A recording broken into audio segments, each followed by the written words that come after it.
peaceful Canadian farmland turned into a battlefield overnight. The enemy, wild boars so intelligent, they learned to outsmart every traditional control method thrown at them. But Canadian farmers discovered something that changed everything. A strategy so effective, it's eliminating entire herds without leaving a single survivor to warn the others. Let's jump into it. The invasion nobody saw coming. Alberta, Canada seemed like the last place you'd expect a wild boar crisis. This is farming country, vast stretches of wheat and canola fields, where agriculture has operated smoothly for generations. Then European wild boars arrived, and everything changed. What started with a few escaped animals from game farms in the 1990s exploded into a province-wide emergency. These weren't domestic pigs. European wild boars are larger, smarter, and capable of surviving harsh Canadian winters. The damage numbers tell the story. In some districts, annual losses exceeded 800,000 Canadian dollars. Wild boars were systematically destroying infrastructure. They ripped open grain storage bags, toppled silage rows, and caused field edges to collapse from constant rooting. Underground fiber optic cables became casualties. The boars' relentless rooting damaged lines connecting rural communities. Road shoulders sagged as the ground beneath turned into loose channels. Entire sounders began crossing highways at night in compressed waves. Drivers who avoided the first animals often struck those following behind. The herds moved as dense blocks, creating collision scenarios that traditional wildlife crossing patterns never produced. The intelligence factor. Residents on the outskirts of small towns reported something unbelievable. They could hear boars moving through stormwater ditches at dusk, only to have the animals reappear on the opposite side of neighborhoods at dawn. The boars had discovered that drainage systems provided safe travel corridors. This wasn't random movement. It was strategic use of infrastructure. Wild boars were integrating human spaces into their movement networks, learning faster than officials could respond. Traditional hunting seemed like the obvious response, but it made everything worse. Survivors didn't just avoid specific locations, they switched their entire behavior pattern. After a single unsuccessful hunt, sounders shifted feeding from twilight to deep night. Long-used routes went silent. Reliable bait sites were ignored for weeks. All this happened without direct confrontation. The boars learned from distant disturbances alone, adapting based on experiences other sounders had miles away. Decoding the enemy. Biologists identified a pattern that explained everything. Each sounder had scout animals that advanced first to assess new terrain. If these scouts detected unusual scents, disturbed soil, or signs of human activity, they'd signal back. The whole group would reroute immediately. This avoidance learning spread quickly within family units, and even transferred between unrelated sounders. Information about dangerous areas passed through the population like intelligence networks. The realization hit hard. Old control methods weren't weak, they were misaimed. Anything that removed only part of a herd taught survivors to recognize danger. The boar's learning speed outpaced every available tool. Partial success was worse than doing nothing. A trap that caught 3 boars from a sounder of 15 created 12 highly educated animals that would never approach a trap again and would teach their offspring the same avoidance behaviors. The breakthrough design. Large-scale corral traps emerged as the answer. Sophisticated systems designed specifically around boar behavior. The circular shape prevented animals from feeling cornered. Wild boars instinctively probe corners looking for weaknesses. A perfectly circular trap offered no corners to test. The wide footprint, often 30 to 40 feet in diameter, blended naturally with field edges or clearings. The size allowed entire sounders to enter together, which proved critical for success. Multiple trail cameras positioned at different angles gave operators complete visibility. This was about confirming that the entire sounder, from mature adults down to smallest piglets, had entered before triggering the gate. Only when every single member was inside would the remote drop gate activate. This all-or-nothing approach meant no survivors remained to teach avoidance behaviors. The next sounder would have no warning about what happened. Reading the pattern's movement data revealed something fascinating about wild boar behavior. These animals often returned to feeding sites at nearly the same time each night, following routes influenced by wind direction and available cover. They weren't wandering randomly. They were following predictable patterns. Before entering new areas, sounders always paused for collective scent checking. The entire group would stop at the edge of a clearing or feeding site, testing the air for danger signals. This brief hesitation, which lasted just 30 to 60 seconds, became the most reliable capture window. Understanding these cycles transformed corral trapping from experimental to dependable. Operators could predict with surprising accuracy when sounders would arrive, how they'd approach, and exactly when to trigger the gate for maximum success. The coordination problem. For the approach to work province-wide, Alberta needed strict regulations. Previously, uncoordinated individual efforts scattered sounders across untouched areas. A farmer setting a small trap might catch a few boars, but push survivors onto his neighbor's land. Provincial authorities introduced permit systems controlling who could set corral traps, where, and with what standards. Each permit required detailed records: location, setup time, materials, number of captures. This data built shared movement maps. Signs of incomplete captures triggered rapid follow-ups before avoidance behaviors could set in. If cameras showed escapees, teams immediately adjusted bait and camera positions to catch those specific animals.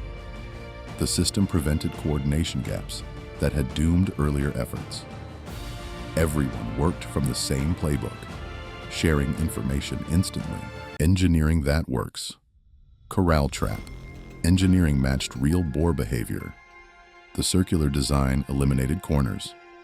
Deep-driven steel posts and welded mesh panels withstood repeated charges from animals weighing up to 400 pounds. The trap stood 1.5 meters tall, preventing even athletic boars from jumping out. Tight ground contact stopped rooting escapes. Remote drop gates were reinforced for fast, secure closure with no gaps, working reliably in snow, ice, and extreme cold. After extensive field testing, the final designs became reliable tools that worked whether deployed in summer heat or winter, temperatures of minus 30 degrees Celsius. The bait revolution. Even perfect trap design was useless without bait that bypassed the boar's avoidance instincts. After prolonged hunting and trap failures, many sounders had learned to ignore plain dry corn. They associated it with danger. The winning formula combined corn, water, gelatin powder, and yeast, left to ferment for several days. The fermentation process created a strong, sour-sweet aroma that carried far on the wind, overpowering any metal or human scents associated with the trap. This fermented mixture stayed effective in freezing cold, unlike many commercial baits that lost their scent in low temperatures. The gelatin helped the mixture maintain consistency, while the yeast continued producing attractive odors even as temperatures dropped. Trail cameras showed the dramatic difference. Sounders that had avoided baited areas for weeks would approach fermented corn confidently. Entire family groups entered traps without the cautious testing behavior they displayed around other baits. The perfect timing. Final capture procedures were carefully tuned through trial and error. Sounders typically approached cautiously the first night, testing the area for danger. They'd circle the trap, checking sight lines and escape routes. The second night brought closer investigation, with scout animals actually entering to test the bait. Full entry usually happened after 2 to 3 days of steady food availability. This is where patience became critical. Operators who triggered gates too early caught only part of the sounder.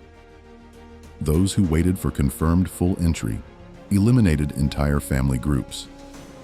Operators adjusted timing based on habitat and weather conditions. In open agricultural areas, sounders grew confident faster. In dense forest edges, they needed extra time to feel safe. Cold weather slowed their caution, as hunger overrode wariness. The Judas pig innovation. Some provinces added a technique that sounds almost biblical. The Judas pig method involved fitting a captured boar with a GPS collar, then releasing it back to rejoin wild sounders. The animal became an unwitting informant, mapping precise movements across weeks and seasons. Tracking data revealed patterns tied to crop stages, weather changes, and group age structure. Young sounders with piglets moved differently than bachelor groups of juvenile males. Seasonal patterns showed migration between summer feeding areas and winter shelter zones. This information allowed trap placement on natural travel corridors that sounders used regardless of hunting pressure. It revealed hidden escape routes that explained how some groups seemed to vanish from trapped areas. Most importantly, it confirmed whether eliminations were complete or if escapees had joined other sounders. The data even predicted recolonization, showing when and where new sounders would likely appear in previously cleared areas. This enabled preemptive trap placement at historical sites before new animals could establish feeding patterns. The results that matter. Combining behavioral insights, corral traps, coordinated regulations, fermented bait, and Judas pig tracking delivered measurable results. Population models show that sustainable reduction requires removing over 70% of the population annually. Traditional hunting typically achieves 10 to 20% at best. Corral traps, by eliminating whole sounders rather than individuals, became the only tool consistently hitting that 70% threshold. Regions that applied the system consistently saw steady population declines, not just temporary dips that rebounded within a breeding season. As numbers fell, remaining herds didn't shift behavior dramatically. Since none had experienced failed traps or escapes, they approached new trap sites with the same confidence as the eliminated groups. The system's effectiveness lasted to the end of the control program. Strategic placement at natural choke points like river crossings, ridgelines, or agricultural borders sharply slowed recolonization. Even when new sounders moved into cleared areas, they encountered traps positioned exactly where their biology and behavior would lead them. The bigger picture. Alberta's success raises questions extending far beyond wild boar control. The core insight that controlling invasive species requires understanding and exploiting their intelligence rather than overpowering them with force applies to invasive species problems worldwide. The traditional approach assumes animals react predictably to pressure. But intelligent species like wild boars don't just react. They learn, adapt, and pass knowledge through their social groups. The Canadian solution flipped the script. Instead of trying to outsmart animals winning the intelligence war, they used that intelligence against them. Social cohesion became a vulnerability when entire groups could be eliminated together. Learning ability became irrelevant when no survivors remained. This approach required patience, the willingness to watch sounders feed for days without triggering traps, the discipline to wait for complete entry rather than grabbing partial success, the long-term thinking to coordinate efforts province-wide. But the results justified it. Areas fully committed to the system saw populations decline to manageable levels for the first time since the invasion began. Farmers reported reduced crop damage, infrastructure destruction decreased, and highway collision risks dropped. Canadian farmers didn't just solve their wild boar problem. They demonstrated a blueprint for managing intelligent, invasive species that could apply to challenges facing agriculture worldwide.